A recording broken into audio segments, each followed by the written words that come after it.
Hello student. देखो आज हम प्रायिकता के ऊपर अध्ययन करेंगे। प्रायिकता को हम पूरा विस्तार से नहीं पढ़ेंगे, लेकिन जो क्वेश्चन पेपर की दृष्टि से बहुत ज़्यादा इंपॉर्टेंट है हम उस पर बात करेंगे। ठीक है, तो देखो सीधा अपने क्वेश्चन पे आते हैं। पहले क्वेश्चन की बात करते हैं। जैसे एक नंबर में कोई क्वेश्चन आता है आपके पास, क्वेश्चन किस हिसाब से आएगा, प्रायिकता की बात कर रहे हैं। ठीक है, प्रायिकता। देखो क्वेश्चन किस टाइप से आपके पास आता है। एक क्वेश्चन आएगा आपके पास, एक नंबर का क्वेश्चन क्या आएगा, कहेगा यदि पीई बराबर 0.05 है तो ई नहीं ज्ञात कीजिए, ई नहीं ज्ञात कीजिए। देखो बच्चों एक नंबर में आपके पास कई बार ये क्वेश्चन आया हुआ है। देखो पीई, पी होता है किसी घटना की घटित होने वाली प्रायिकता। ई का मतलब होता है इवेंट यानी कि घटना। पी का मतलब होता है प्रोबेबिलिटी यानी कि प्रायिकता। किसी घटना की प्रायिकता को लिखते हैं पीई से। वो कितनी दी हुई है, 0.05 दी हुई है। ठीक है, तो ये आ जाए 0.05। ई नहीं का मतलब होता है कि किसी घटना के न घटित होने की संभावना। ठीक है, इसको किस तरीके से लिखते हैं, इसको लिखते हैं पी ई डैश लगाते हैं या इसके ऊपर बार लगाते हैं, कुछ भी लगा दो। ठीक है, तो ई नहीं आपको ज्ञात करना है।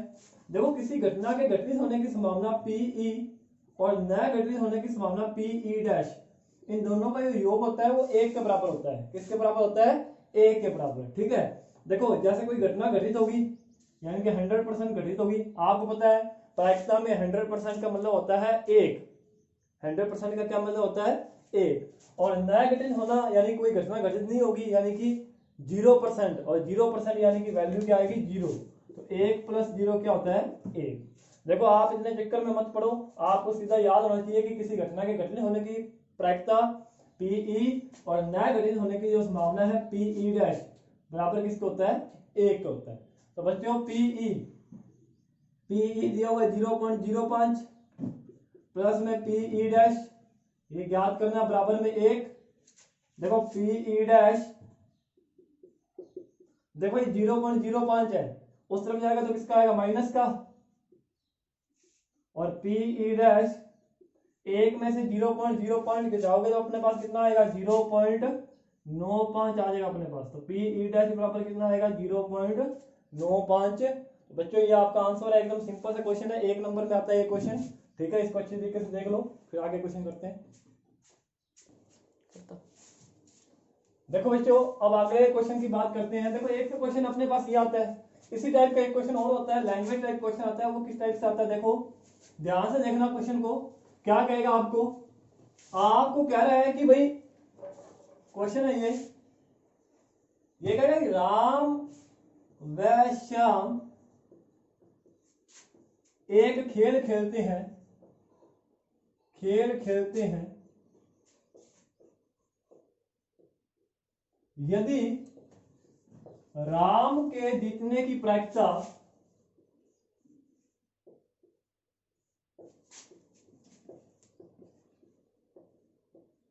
3/4 है तो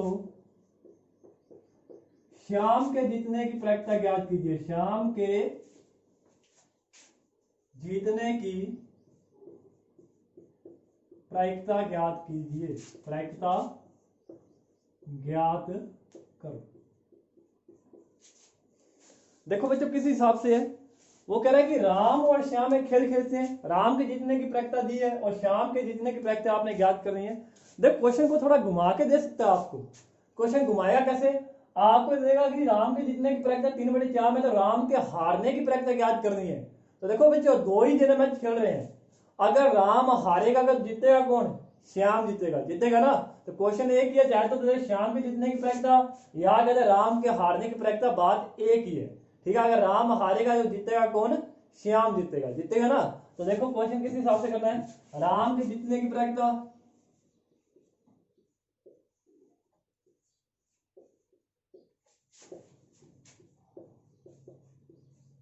क्या दिया हुआ है, 3/4। श्याम के जीतने की प्रायिकता या राम के हारने की प्रायिकता एक ही बात है, अगर राम हारेगा जीतेगा कौन, श्याम जीतेगा। तो श्याम के जीतने की प्रायिकता क्या होगी, श्याम के जीतने की प्रायिकता तो बच्चों क्या है कि अभी मैंने आपको बताया था किसी घटना के घटित होने की संभावना पीई और न घटित होने की संभावना पीई डैश बराबर होता है 1 के। देखो राम के जीतने की प्रायिकता और राम के न जीतने की प्रायिकता, श्याम के जीतने का मतलब है राम के न जीतने की प्रायिकता, घटना के न होने की और होने की योग किसके बराबर होता है, 1 के बराबर होता है ना। तो पीई नहीं निकालना तो किस तरीके से निकालते हैं अपने, 1 माइनस पीई करते हैं अपने, ये करते हैं ना। तो यहाँ पर सीधा ही देखो 1 में से राम के जीतने की प्रायिकता घटा देना तो श्याम के जीतने की प्रायिकता आ जाएगी, लघुत्तम लेंगे 4, 4 कम 4 माइनस 3 यानी कि 1/4 आपका क्या आ जाएगा, आंसर आ जाएगा। ठीक है बच्चों, अच्छे तरीके से समझ में आ गया होगा। फिर भी भाई जब ना समझ में आए तो वीडियो को रिवर्स करके वापस देख सकते हो आप। देखो बच्चों, अब 3 ऐसे टॉपिक है जिसमें से क्वेश्चन बार बार पूछा जाता है, उन तीनों के ऊपर बात कर लेते हैं। देखो एक तो सिक्का है, एक आपके पास ताश है और एक पास है। ये 3 ऐसी चीजें हैं जिनमें से क्वेश्चन बार बार प्रायिकता में से पूछा जाता है। तीनों में से एक पे क्वेश्चन जरूर आता है, हम तीनों का अध्ययन करेंगे अच्छी तरीके से।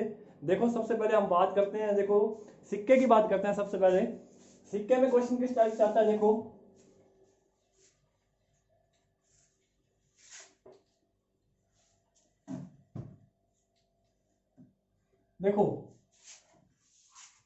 सबसे पहले सिक्का आता है, इसमें ही सिक्के का क्वेश्चन क्या आता है। सबसे पहले देखो ये क्वेश्चन आएगा आपके पास, आपको कहेगा कि एक सिक्के को एक बार उछालने पर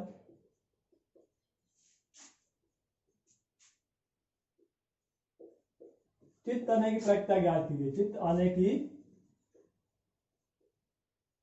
प्रायिकता ज्ञात कीजिए, प्रायिकता ज्ञात करो। देखो भाई, अब सिक्के को एक बार उछाला गया है, यहां पर क्या है, एक सिक्के को एक बार उछालने पर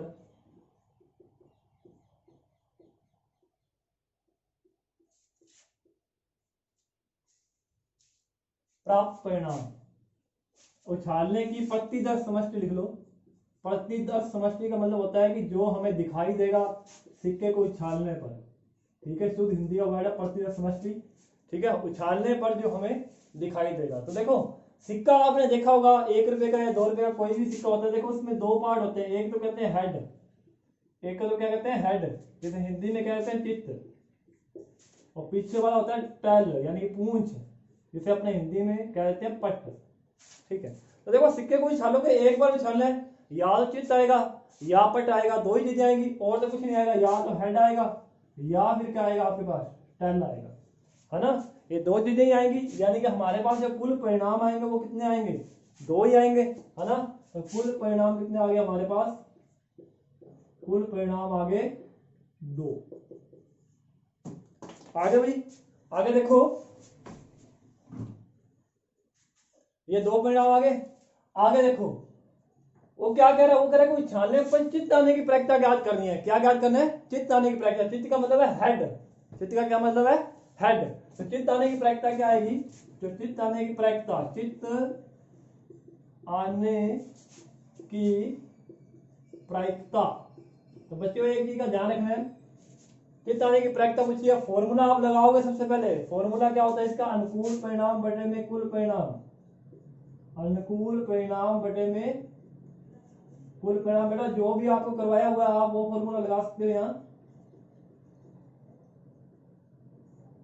ठीक है, जो भी फॉर्मूला आपको करवाया हुआ है आप वो फॉर्मूला, कुल परिणामों की संख्या बटे में कुल परिणामों की संख्या, जो भी आपके पास है, ठीक है।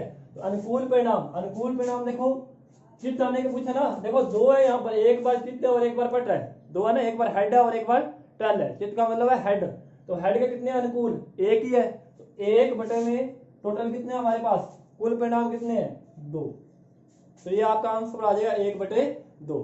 तो बच्चों अगर पेपर में आ जाए कि एक सिक्के को एक बार उछालने पर पट आने की प्रायिकता, तो पट आने की प्रायिकता भी क्या होगी, देखो टेल, टेल को कहते हैं पट, तो पट कितने, इन दोनों में से 1 है ना, तो 1 बटे में टोटल कितने हैं, 2, तो उसका आंसर भी क्या आएगा, 1/2 ही आएगा।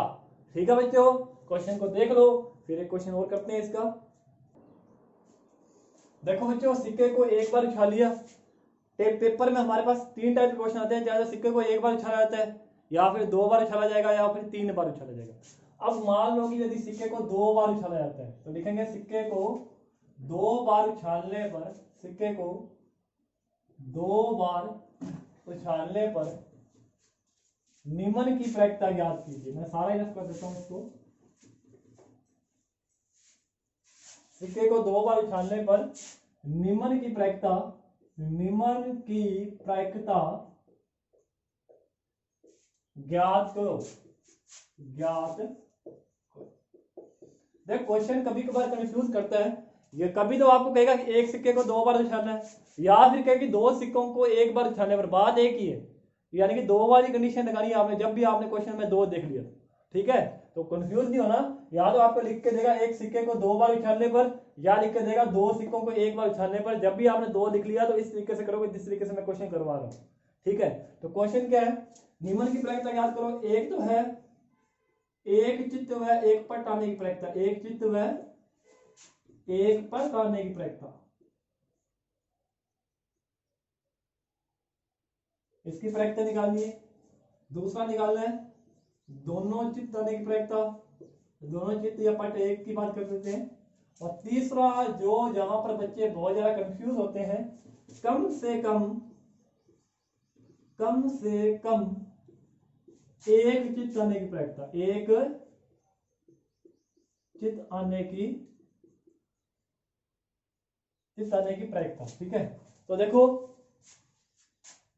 सबसे पहले अपने देखते हैं क्वेश्चन को सॉल्व करेंगे। जब एक सिक्के को 2 बार उछालने पर प्रतिदर समष्टि क्या आएगी, एक सिक्के को 2 बार उछालने पर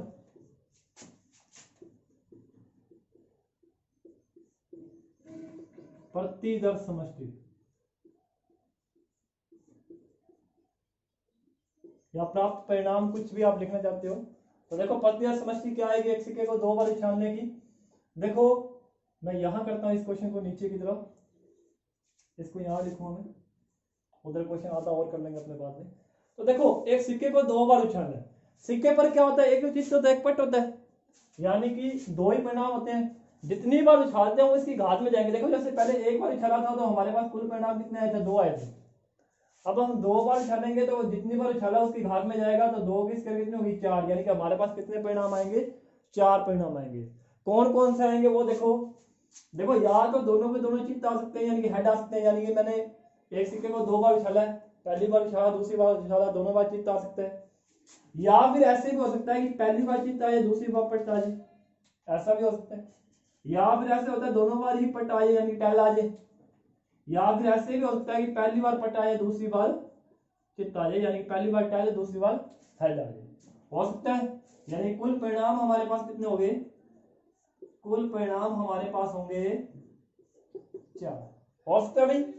देखो या तो दोनों बार चित्त आ जाए, पहले में चित्त दूसरे में पट आ जाए, दोनों ही पट आ जाए, या पहली बार पट आ जाए और दूसरी बार चित्त आ जाए। इससे अलावा कोई और परिणाम इसके नहीं हो सकते, नहीं हो सकते ना। तो कुल परिणाम कितने हो गए, 4, 4 हो गए। अब सबसे पहले पूछा एक चित्त व एक पट आने की प्रायिकता, एक चित्त व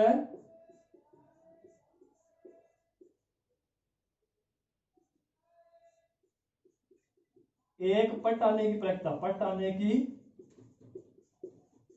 प्रायिकता तो क्या होती है, अनुकूल परिणाम बटे में कुल परिणाम।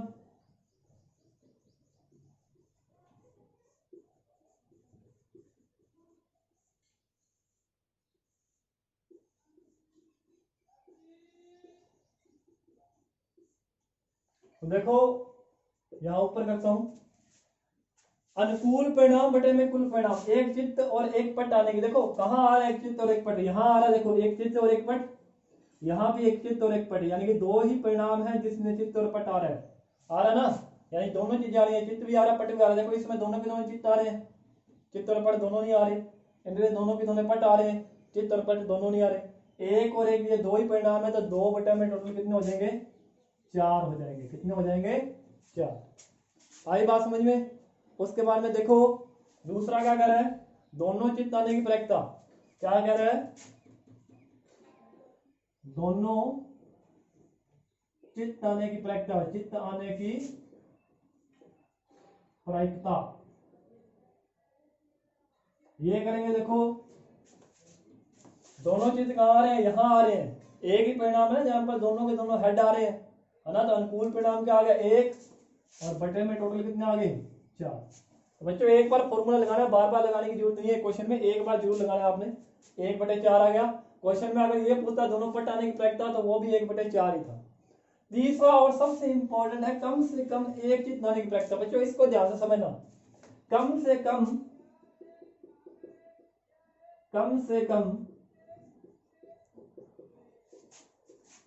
एक चित आने की प्रायिकता।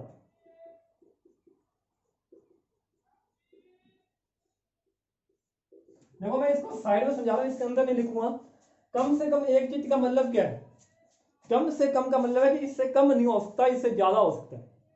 कम से कम का क्या मतलब है कि इससे कम नहीं हो सकता, इससे ज्यादा हो सकता है। जैसे एट लीस्ट अपने कहते हैं ना इंग्लिश में, कम से कम का मतलब है देखो एक हो सकता है, एक से कम नहीं हो सकता, एक से ज्यादा हो सकता है। सॉरी, कम से कम का मतलब है कि इससे कम नहीं हो सकता, इससे ज्यादा हो सकता है। तो इसने क्या कहा, कम से कम एक चित आने की प्रायिकता, यानी एक हो सकता है, 2 चित हो सकते हैं, लेकिन 0 नहीं हो सकता। देखो या तो एक चित होगा या फिर 2 चित हो सकते हैं। कम से कम एक का मतलब एक से कम नहीं, लेकिन ज्यादा हो सकता है, ज्यादा हो सकता है। जैसे अपने कहते हैं ना, किसी जगह पे जाते हैं तो अपने कोई पूछता है कि भाई कम से कम कितने बंदे थे, है ना। हम कहते हैं कम से कम 5 थे, तो इसका मतलब क्या है, अगर इसका अर्थ निकाला जाए तो इसका मतलब 5 तो थे ही, 5 से ज्यादा हो सकते हैं, 6 भी हो सकते हैं या 7 भी हो सकते हैं। तो वही बात यहाँ पे है। देखो वो क्या कह रहा है, कम से कम एक चित आने की प्रायिकता का मतलब है कि कम से कम एक हो सकता है, एक से कम नहीं हो सकता, एक से ज्यादा हो सकता है। ठीक है, तो देखो एक होगा या फिर 2 होंगे, ये 3 परिणाम बनते हैं इसके। एक से कम नहीं हो सकता, यानी कि कोई भी चित्त वाला नहीं आएगा, कोई भी चीज, यानी 0 चित्त वाला नहीं आएगा, और तीनों ही आएंगे, है ना। तो इसको छोड़ के ये तीनों है जिसमें चित्त आ रहा है। कम से कम एक होगा, एक का मतलब कम से कम का मतलब एक तो है ही है, और 2 भी हो सकते हैं। ठीक है, तो हमारे पास कितना आ जाए, 1 2 3, यानी कि 3/4।